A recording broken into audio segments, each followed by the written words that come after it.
மும்பை அணியின் முதல் வெற்றிக்கு காரணமான வீரர் ஷெப்பர்டை புகழ்ந்து பேசியிருக்கிறார் கேப்டன் ஹர்திக் பாண்டியா. நடப்பு IPL தொடரில் பெரிதும் ட்ரோல் செய்யப்பட்ட அணி என்றால் அது மும்பை இந்தியன்ஸ் தான். அணியின் கேப்டன் மாற்றத்தில் இருந்து இதுவரை சந்தித்த தோல்விகள் வரையிலும் ரசிகர்களிடையே பெரிய அளவில் பேசுபொருளானது.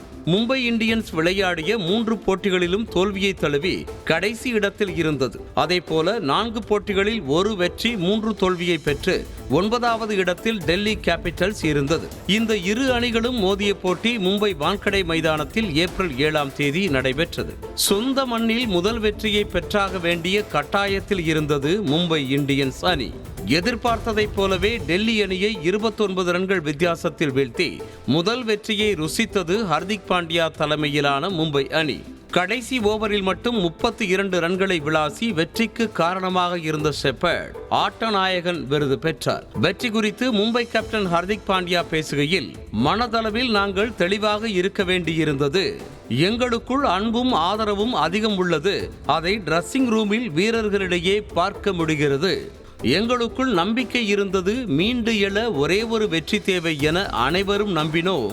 டெல்லி அணிக்கு எதிரான போட்டியில் சிறப்பான தொடக்கம் கிடைத்தது. ரொமாரியோ ஷெப்பர்ட் துவம்சம் செய்துவிட்டார். அவர்தான் எங்களுக்கு இந்த வெற்றியை பெற்றுக் கொடுத்தார் என்று நெகிழ்ச்சியோடு கூறினார்.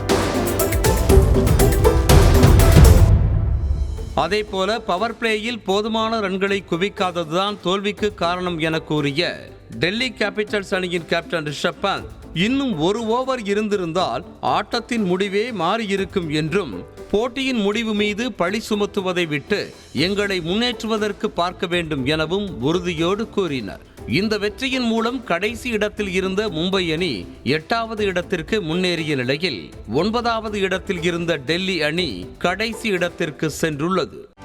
செய்திகளை உடனுக்குடனும் துல்லியமாகவும் தெரிந்து கொள்ள சப்ஸ்கிரைப் பண்ணுங்க.